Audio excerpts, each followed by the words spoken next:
Ladies and gentlemen, it is truly a privilege to stand before you today and discuss a figure whose work in the fields of psychology and criminology continues to stir both admiration and controversy. This individual, whose groundbreaking contributions have shaped the very foundations of criminology, is known for his innovative yet contentious approach to understanding human behavior, particularly in the context of criminality. His work has been instrumental in shifting the focus of criminology from mere legalistic frameworks to a more scientific and psychological approach. His ideas have left an indelible mark on the way we perceive crime and those who commit it. At the time, the prevailing notion was that criminal behavior was a result of free will and moral choice, but he dared to challenge this belief. His theories proposed that criminality could be linked to biological and physical traits, suggesting that criminals were predisposed to crime due to certain innate characteristics. This view, revolutionary for its time, was the subject of both admiration and fierce criticism. While his theories attracted significant attention, they were not without controversy. Critics have argued that his approach oversimplified the complexity of criminal behavior, neglecting the socio-economic and environmental factors that also play a pivotal role. Furthermore, many of his ideas were based on racial and ethnic stereotypes, which led to accusations of scientific racism. Despite this, his work was undeniably influential, offering a fresh perspective on criminal behavior that prompted further research into the relationship between biology, psychology, and crime. Today, his contributions continue to be debated, but it is clear that his ideas have had a lasting impact on criminology and psychology. Whether one agrees or disagrees with his theories, his work has undeniably shaped the discourse on criminal behavior and the methods we use to understand it. This individual was born in Italy during the mid-19th century, a time when the fields of medicine and psychology were undergoing rapid transformation. He initially pursued a career in medicine, driven by a curiosity about the human body and mind. His early education laid the groundwork for his later shift toward criminology. Trained as a physician, he gained a deep understanding of human biology and the medical sciences, knowledge that would later influence his groundbreaking work in the study of criminal behavior. Throughout his studies, he developed an interest in the psychological and biological underpinnings of human actions. This fascination with how the mind works, coupled with his medical background, led him to focus on the complex relationship between physical traits and criminality. His medical training gave him a keen awareness of how the human body functions, and he began to explore whether certain physical characteristics might be linked to predispositions toward criminal behavior. In this way, he sought to apply his knowledge of medicine to the understanding of crime, a novel approach at the time. His fascination with the intersection of biology and psychology led him to the emerging field of criminology, where he began to explore questions that had previously been considered taboo. He wondered whether criminal behavior could be attributed to innate, biological traits rather than solely to social or environmental factors. This new line of inquiry set him apart from his peers and positioned him at the forefront of criminological research. His early work, driven by a combination of medical expertise and a keen interest in the human mind, would ultimately lay the foundation for his controversial yet influential theories on criminality and its origins. He is perhaps most famous for his theory that linked criminal behavior to physical characteristics, a groundbreaking yet highly controversial idea in the study of criminology. His central hypothesis was that certain individuals could be identified as predisposed to criminal behavior based on atavistic traits, physical features that he believed were remnants of earlier evolutionary stages in human development. This concept of atavism suggested that criminals were biologically inferior or less evolved, and their physical characteristics marked them as throwbacks to a primitive, more violent stage of humanity. According to his theory, physical markers such as facial features, skull shapes, and even the size and shape of certain body parts could reveal a person's criminal tendencies. He believed that criminals exhibited specific anatomical features that differentiated them from non-criminals. For example, he identified characteristics such as an asymmetrical face, prominent jawlines, and unusual skull shapes as indicators of criminal predisposition. These physical traits, he argued, were not merely the result of environmental factors but were intrinsic to the individual, rooted in their biology. The theory proposed that these markers indicated a natural inclination toward criminal behavior, almost as if criminals were biologically destined to commit crimes. His research and publications on this topic were seen as groundbreaking at the time, as they represented a shift from purely sociological explanations of crime to biological ones. However, while his work sparked interest in the potential link between biology and criminality, it also faced heavy criticism. Many critics argued that his approach was overly deterministic and simplistic, ignoring the complex role that society, environment, and individual psychology play in shaping behavior.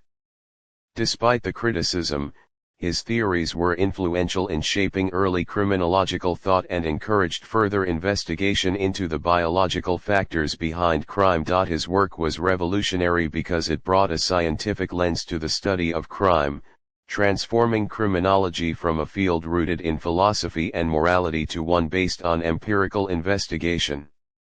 He was among the first to systematically apply quantitative measurements and data collection methods to understand criminal behavior. This shift represented a significant departure from the traditional view that crime was solely a result of moral failure or free will. Instead, he sought to uncover measurable, objective patterns that could explain why certain individuals were predisposed to criminality. He conducted extensive research involving the collection and analysis of physical and psychological data from offenders. This process included cataloging hundreds of physical traits, such as skull shapes, facial structures, and body measurements, as well as examining psychological characteristics. His goal was to establish a scientific basis for identifying criminals, creating profiles that could predict criminal tendencies based on observable traits. By doing so, he aimed to uncover biological markers that he believed were linked to a predisposition for crime. To achieve this, he meticulously studied and compared data from diverse populations, including prisoners and non-criminal individuals, hoping to identify distinct patterns among those who committed crimes. This systematic approach allowed him to develop his controversial theories about atavism and the so-called born criminal, which suggested that some individuals were biologically inclined toward criminal behavior due to evolutionary regression.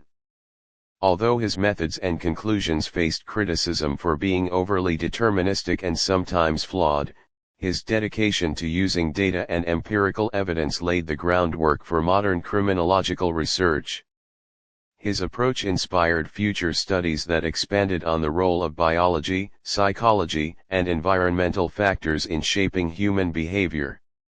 His work remains a pivotal moment in the history of criminology, marking the beginning of a more analytical and scientific understanding of crime. His theories, though groundbreaking, were met with substantial criticism and sparked heated debates within the scientific community and beyond. One of the primary points of contention was the deterministic nature of his ideas. By suggesting that criminal behavior could be biologically predetermined and identified through physical traits, he was accused of oversimplifying the complex nature of human behavior. Critics argued that his focus on biological factors overlooked the significant roles played by social, economic, and environmental influences in shaping an individual's propensity for crime.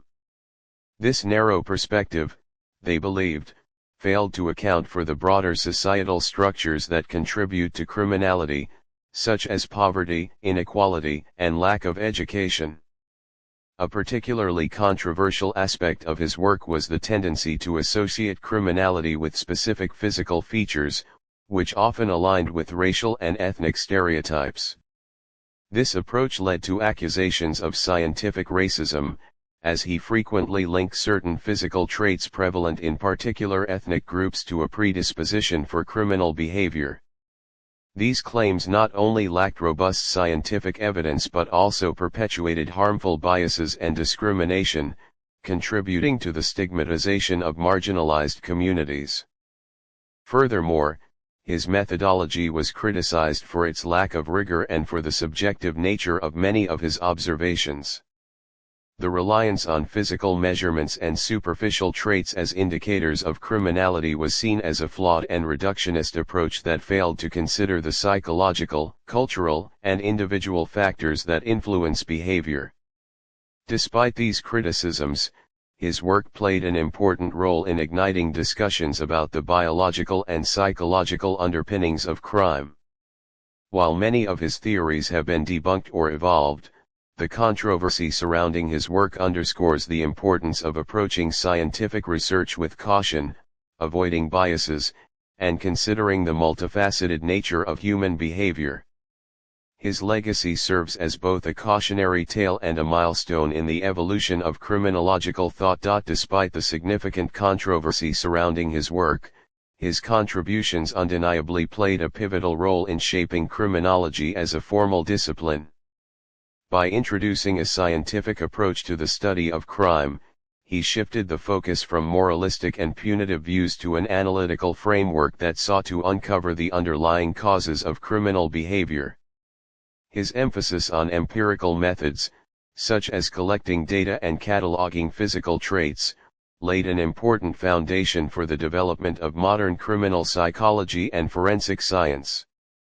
His theories, while largely debunked, served as a vital starting point for exploring the interplay between biology and behavior. His work sparked a broader interest in understanding the factors that contribute to criminality, leading to more nuanced research into genetics, environmental influences, and psychological conditions. Though his deterministic ideas about born criminals have been discredited, they opened the door for discussions about nature versus nurture in the context of crime. The introduction of profiling techniques, an aspect of forensic science now critical in solving complex criminal cases, can be indirectly traced back to his efforts to classify individuals based on traits and behaviors.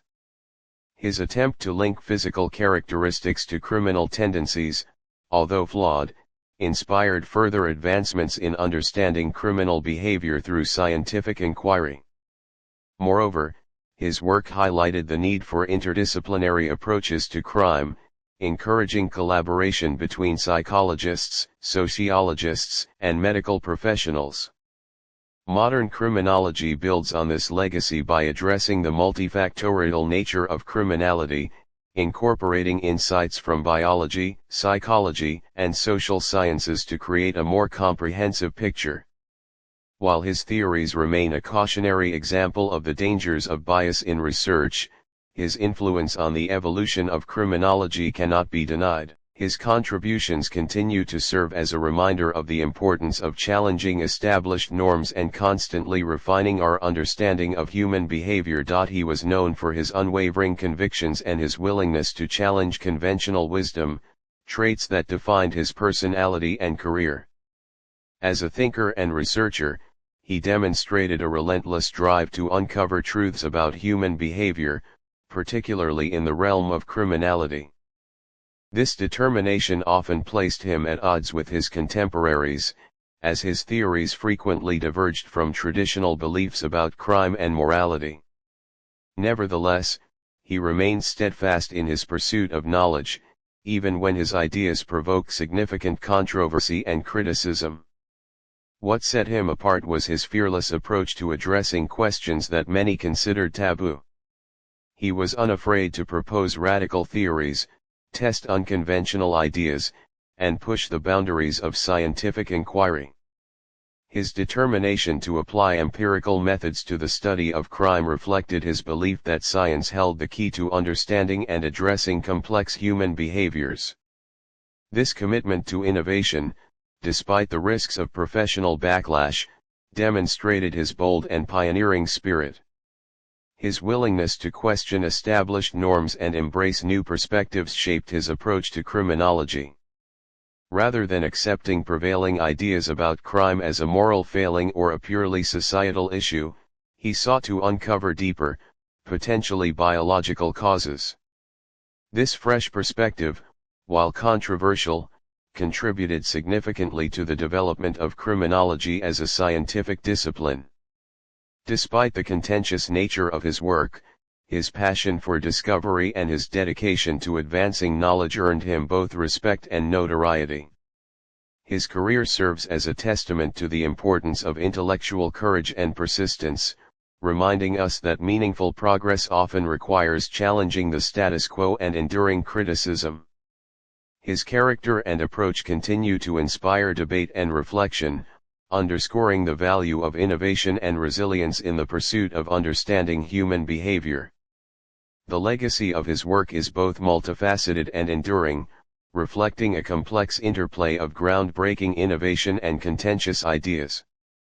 While many of his theories have been revised, challenged, or outright abandoned in light of modern research, his contributions to criminology and psychology remain foundational. His work represents a critical juncture in the evolution of these disciplines, marking the transition from speculative philosophy to a more empirical and scientific approach. One of his most enduring contributions is the introduction of systematic data collection and analysis to the study of crime.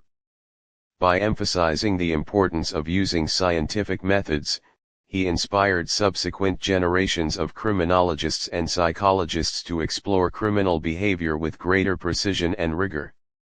His efforts laid the groundwork for advancements in forensic science, criminal profiling, and behavioral analysis, even if the specific conclusions he reached were later debunked. His theories also ignited important conversations about the nature of criminality, prompting scholars to investigate the biological, psychological, and social factors that contribute to criminal behavior. This broadened the scope of criminological research, leading to more comprehensive models that integrate genetics, environment, and individual psychology. While his focus on biological determinism has been largely discredited, his willingness to explore uncharted territory encouraged a more nuanced understanding of human behavior. Despite the controversies surrounding his work, his legacy is a testament to the value of curiosity, innovation, and the pursuit of knowledge. He serves as a reminder that even flawed theories can drive meaningful progress by challenging established norms and sparking further investigation. His influence continues to resonate in the fields of criminology and psychology, underscoring the importance of balancing bold inquiry with ethical and scientific integrity. The complexities of his legacy ensure that his work remains a topic of discussion, reflection, and learning in the ongoing quest to understand crime and human behavior. In conclusion, the life and work of this Italian psychologist serve as a reminder of the dynamic nature of scientific inquiry. His contributions to the study of criminal behavior continue to spark debate, urging us to critically examine the ways in which we understand crime, its causes, and its prevention. Whether one agrees or disagrees with his conclusions, his influence on criminology and psychology is undeniable, and his work remains an important part of the conversation on human behavior. Thank you.